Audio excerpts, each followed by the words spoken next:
Hello. So I thought I'd just make a video. I've been struggling the past, well actually I don't know because of what I'm struggling with right now. As an ADHD and autistic person, I am really struggling at the moment with what I call time dilation. Time blindness. Basically, I have no idea where the days go. I can't recall the last month or so. Yeah, there's loads of other things that go with it, so I can't recall the last month or so, or I can recall snippets, but they seem to have happened to today or very close in time when they haven't. It's an issue obviously I've had all my life, really. Recording conversations that happened 10 years ago as if they happened yesterday, but then not remembering a conversation I had this morning.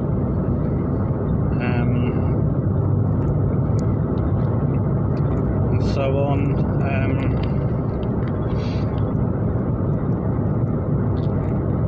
So yeah, I'm struggling with that.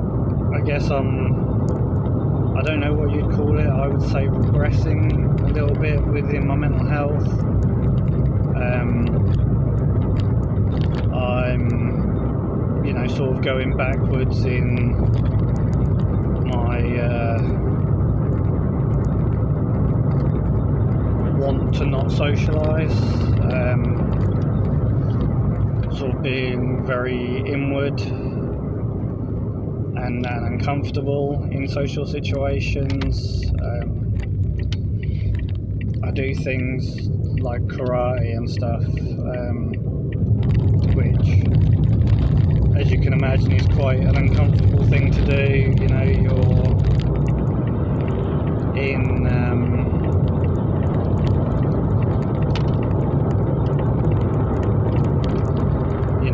you walk into a room full of people, and you've also got to, you're obviously learning new things with these people.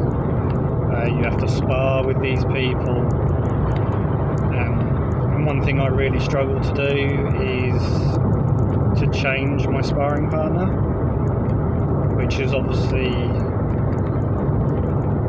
it's an essential part of it, because these skills and stuff are there to defend yourself outside of the dojo, never to really use them unless you have to, obviously. But it's so if you get attacked or get into a fight in the outside world, you're not going to know their fighting style, how they move, how they react, and all these sorts of things. So changing your sparring partner is important, but it's something that I really struggle to do. It causes a severe anxiety attack that people don't tend to see, because I'm very good at keeping it hidden. It is like my brain is screaming and wanting to run out the door, but on the outside I look very calm, I suppose. Obviously my senseis are very good. They can see it, and they're constantly sort of making sure that I'm okay and everything. So it's a good place to go if you have mental health issues, especially things like confidence, anxiety and depression, because it does really help with those sorts of things. When I first started, I was terrified to walk into that room, and now I'm fine walking in. Obviously recently, yesterday's session, it took me a little while to go in, and even then I didn't want to be there. I wanted to leave. I didn't.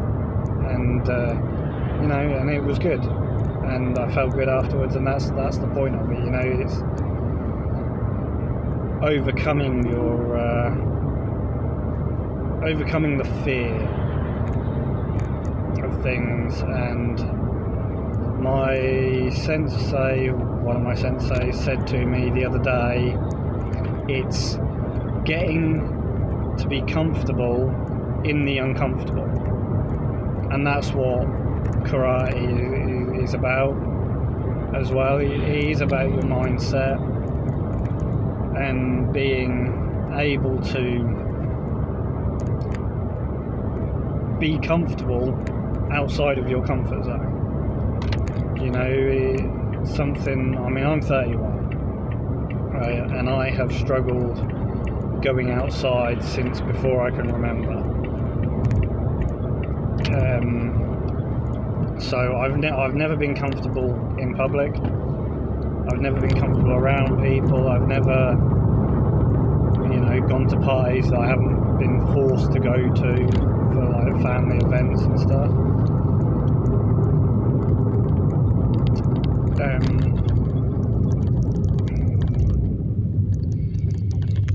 So to be able to just go to the dojo is like that's an incredible step for me, and I'm sure some people out there, maybe old-fashioned people, would be like, pansy and all these sorts of things, but actually it's not. It is.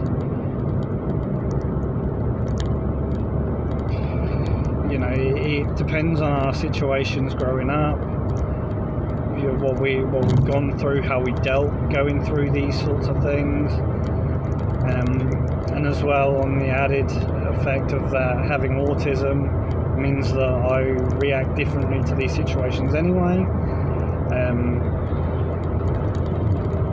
But it also doesn't mean that I have reacted the same way. You could get two autistic people, put them through the same exact scenarios, and they will both turn out different, because every single person with autism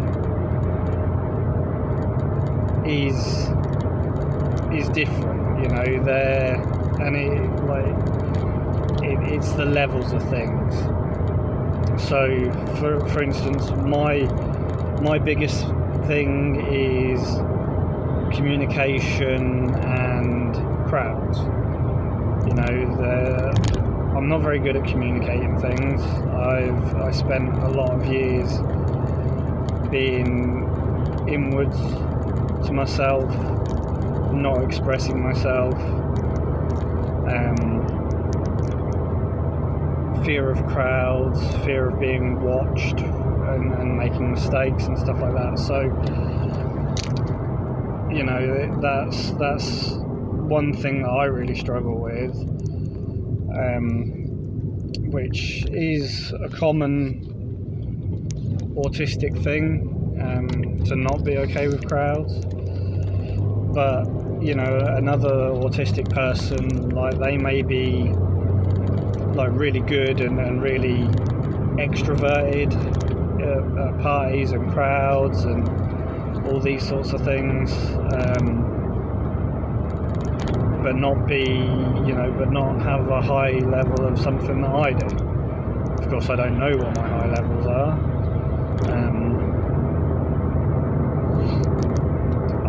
I'm very good at helping people. I obviously have my special interests, all those sorts of things. So obviously, because that's a big thing at the moment, and this is the AuDHD kicking in, by the way.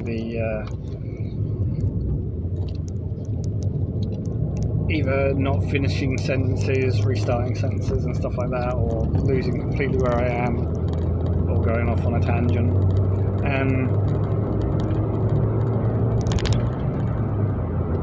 But yeah, so that's a big thing at the moment that I see a lot online is the people saying the autism, obviously we have thought about it for years as a spectrum, and people think when you say spectrum they think like the light spectrum, it's infrared to ultraviolet or vice versa, and you're somewhere along that scale. You could be blue, green, yellow, pink, purple, red, whatever, but that's not solely the truth. It's more like, if we go by spectrum, it's more like a colour wheel. Like on like the old paint on Windows 96 or whatever it was, or 98, and you get that colour wheel, and you can move your cursor and anywhere in that colour wheel to create any colour at all. But it's like so you could do that, and then imagine dots every single place on that wheel and overlapping each other in every possible way, including wormholes of a dot going through a wormhole. So you've got, one of the dots is blue but also red,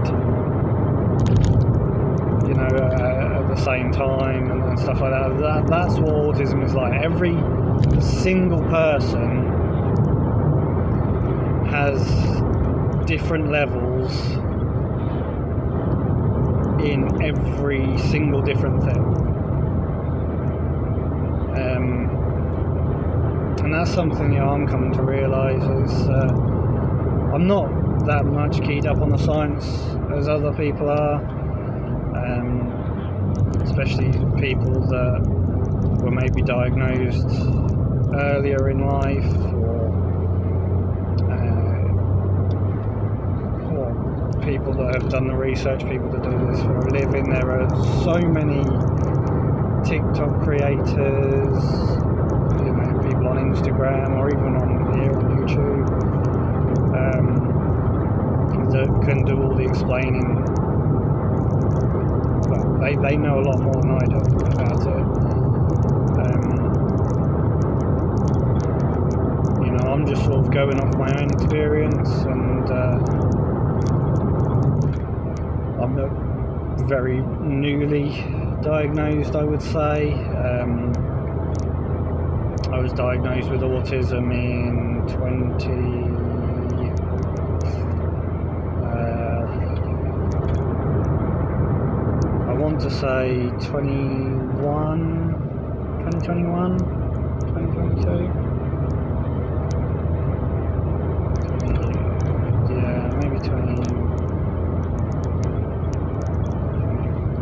Late 2021, I think, and I was diagnosed with AuDHD early last year. I'll say early last year, mid last year, I think. So I'm very late on it, sort of, and it's nice to have a label on it, I guess. I'm not really one for labels, but it's kind of nice to be able to have these resources now, where I can look at things and think, oh, that sounds like me, or that's not quite the same, and I'm still, I'm struggling to find any real sort of help for it. I am on the waiting list for like a therapist and psychiatrist and all that, but that's a ridiculously long list. So, you know, I'm just sort of here doing my own thing, going through it, and, you know, I want to try and start sharing it on a social media platform of any kind. I'm not very good at these sorts of things. You know, you might not think it, but as a 31-year-old, I didn't grow up with a computer or a phone. We got the family got our first ever computer when I was 13, 14, and that was only because the school wanted homework done on the computer, and I was doing it at school at the time because we didn't have a computer. And that was an old Windows 98, I think. You know, big grey blocky computer, just your standard Microsoft. There wasn't really any fancy things of like, well, there was Dell and Apple, obviously, but they were very expensive. So yeah, and I didn't have my first smartphone until I was coming up to 19. So, you know, and I didn't know how to use it. I didn't know, you know, any of these things, apps and all that rubbish still sort of escape me how they work. And actually it was my daughter at 5 years old who taught me how to use the Google Assistant thing on my phone. So yeah, that's where I am on computers and technology. I don't like technology. You know, give me a Nokia 3310 any day. Give me a PlayStation 1, a Sega or an Atari any day. I'm much happier with those than I am with any of this new fandangled stuff. Because like my special interests are very old-fashioned, I would say. I like gardening, woodwork, carpentry, anything building and creating things is something. Animals, you know, I have pet chickens, I had ducks and all sorts of other things at one point or another.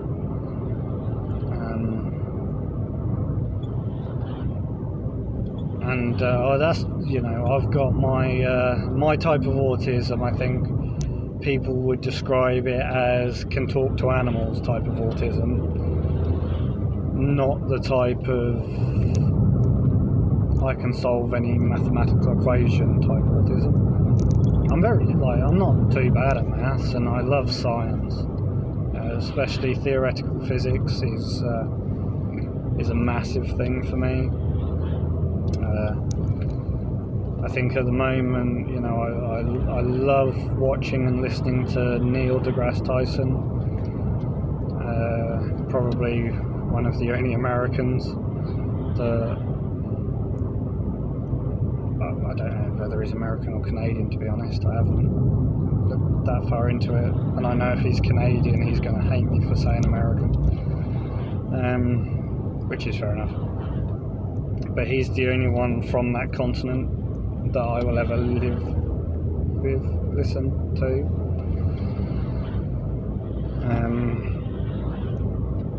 He's probably the smartest man to ever step foot on that continent. No offence to any other Americans. But yeah, obviously I followed a lot of Stephen Hawking's research and theories and all that sort of thing. I don't mind Brian Cox, but I don't know, he just, the way he talks is kind of degrading. I think he talks to you as if you're a child, which I get. You know, some people do need things dulling down, but like, you know, the way his voice is and the way he words things and his demeanour is very demoralising, I guess. But I do, you know, I will still listen to him.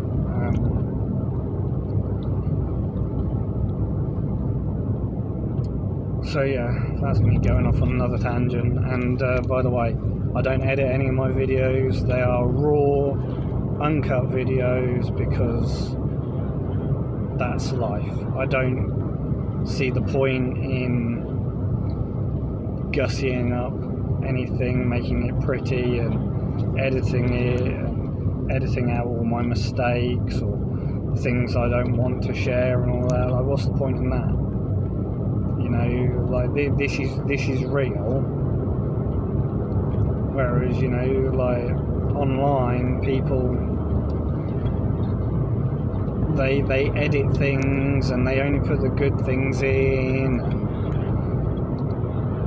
you know, make everything perfect and all that sort of thing, so their life looks better than it is. And that's, you know, and then, but that also gives the younger generations a false ideology of the world and how you're meant to be and all this. You know, I know some people that struggle. You know, they see all these, obviously their friends and stuff sharing all the good moments of their life on social media, and that depresses them because they're sitting there thinking, well, why isn't my life this good? But in reality, their life isn't that good. You know, these people that are sharing all the good things, they're not sharing all the breakdowns, all the crying, all the arguments, all the anger, upset, loss, you know, and I think we should be. I think we should be sharing all that. If you're going to share stuff, share the bad things as well, because there are going to be younger people watching you thinking that their life is no good,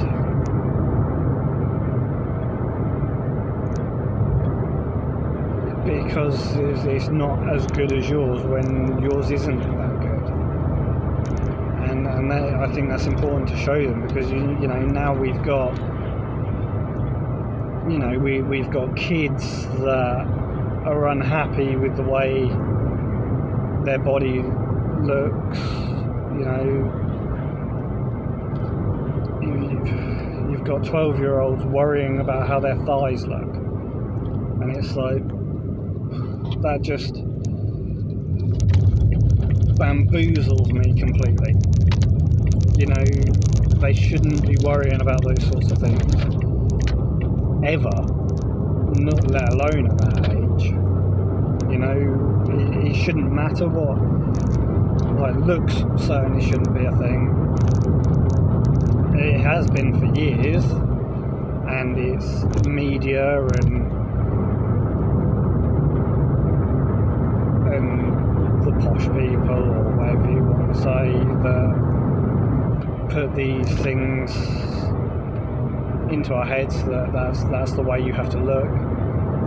You know, I remember growing up, it must have been quite a few years ago now, where there was all that controversy over, like, these beauty magazines, or, you know, things like the Hello magazine or the OK magazine, you know, editing celebrity pictures, making them look thinner, you know, no moles, no scars, all these sorts of things.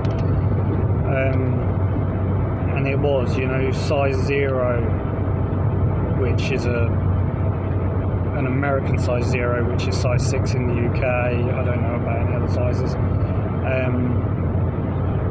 But I remember growing up, and every girl who was my age was really worried about their weight, thinking that they needed to be a size 0. And that was wrong, and it obviously caused a lot of eating disorders and like anorexia, body dysmorphia, and all those sorts of things. And it's still like we are doing better today. You've got more representation of body types in the media, on adverts, in magazines, but it's still not good enough. Only in the last few years have I only just started hearing people coming out and saying that the tummy pouch that women have is normal. Yes, it is. You have a womb, right? You have an extra organ that needs extra room. So yeah, that little overhang over your jeans, that is completely and utterly normal, especially later teenage years and so on.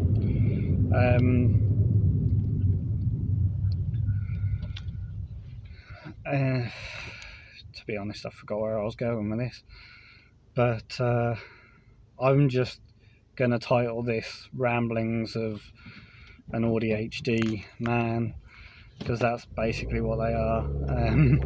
It's just me rambling on with my thoughts. We call them car thoughts. Like I often thought about starting a podcast of just chatting absolute rubbish, which is what I do in the car anyway. Because I thought it'd be funny, there's certain things that we say to ourselves or our partners or anybody else that we have in the car, we just come out with random things, like making up words from people's number plates, and stuff like that I thought would just be funny. So if you want me to do those sorts of things, obviously I'd have to find somebody that would be comfortable talking on video. Well done, mate.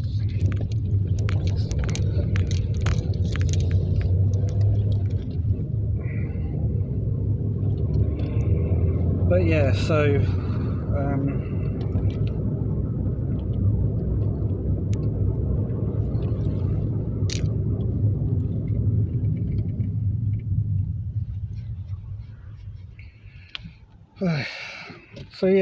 that's basically what's sort of going through my head right now at the moment. Obviously anybody who has autism or ADHD would probably understand that our thoughts are in the moment, and once that moment is over, those thoughts are completely gone. They don't exist anymore. So it's sort of one of those things that I've just got to, if I want to catch it on camera, I've just got to switch the camera on and go for it.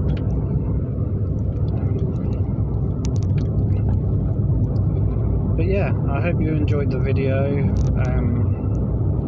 I will try and upload more, or just record a load and dump them online at some point. And